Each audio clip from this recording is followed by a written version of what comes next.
Relative pronouns.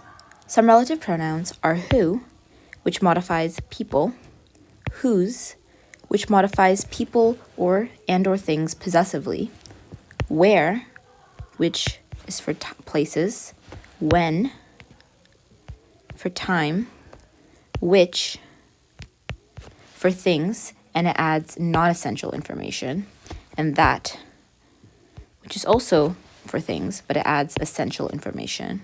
Relative pronouns can modify the final object of the preceding clause. For example, in the sentence, I love apples that are green, the preceding clause is I love apples, and the final object are the apples. And so the relative pronoun that is describing the apples, saying that they're green. Relative pronouns can also modify the final object in packages. For example, I watched a movie about a plant on Maui, which received 90% on Rotten Tomatoes.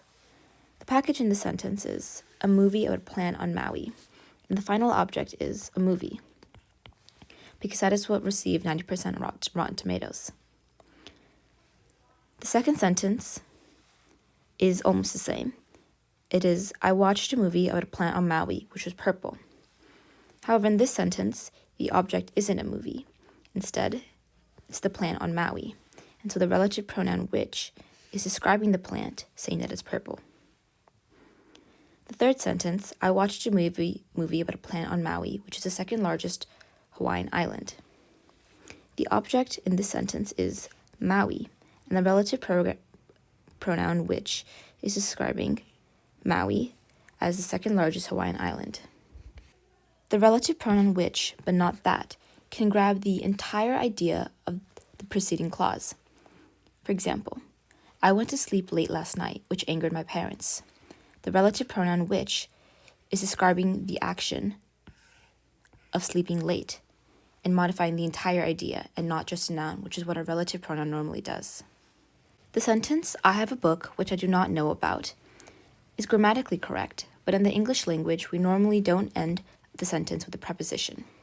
And so this sentence can be worded differently and instead be, I have a book about which I do not know. So the preposition is now in the middle of the sentence and not at the end. Who and whom are different because who functions as a subject while whom functions as an object.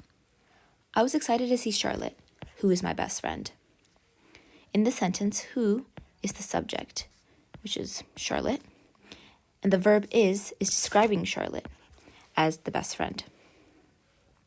I was excited to see Charlotte, whom I met in preschool. Whom in this sentence is the object, because the subject of the sentence is still the person who refers to themselves as I.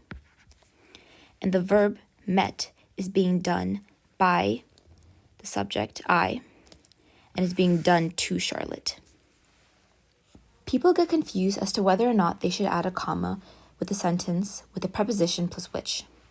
In this case, it is easier to separate them into before the conversion and after. Before the conversion, the sentences are, I work for Stony Brook Hospital that I have faith in, and I work for Stony Brook Hospital which I have faith in. We know that the relative pronoun that adds essential information, and the relative pronoun which adds non-essential information. And so after the conversion, the sentence with that will have no comma, and the sentence with which will include a comma. A noun plus preposition plus which is used when you have a more broad statement like, I go to Stony Brook Montessori, which is great, and you want to make it a little more specific. And so you can say, I go to Stony Brook Montessori, the location of which is great. And so now you're not referring to all of Stony Brook Montessori as great, but instead getting very specific and referring to the location. To find out whether or not a tense is being used correctly in a sentence, you first need to determine the tense, determine the time word, and check if they're compatible. For example, yesterday I go to watch a movie.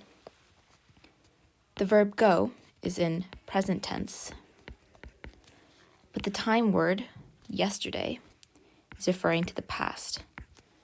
And so these two are not compatible. meaning the sentence is grammatically incorrect. Present tense is used when there are no specific time words. Time words are pretty self-explanatory. They are words indicating when something is happening. The sentence, I study biology, is in present tense, but it is not happening at this exact moment. Instead, it is a general, timeless fact.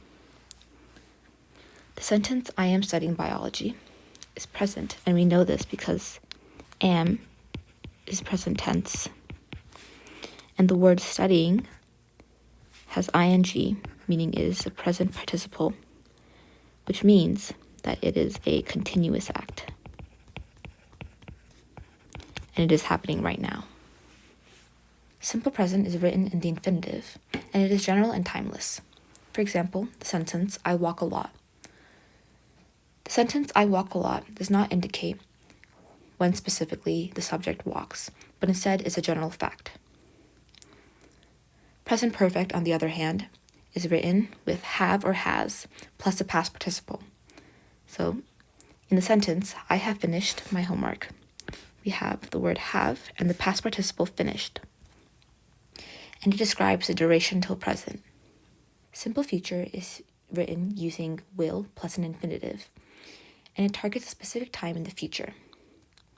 I will finish my book on Friday.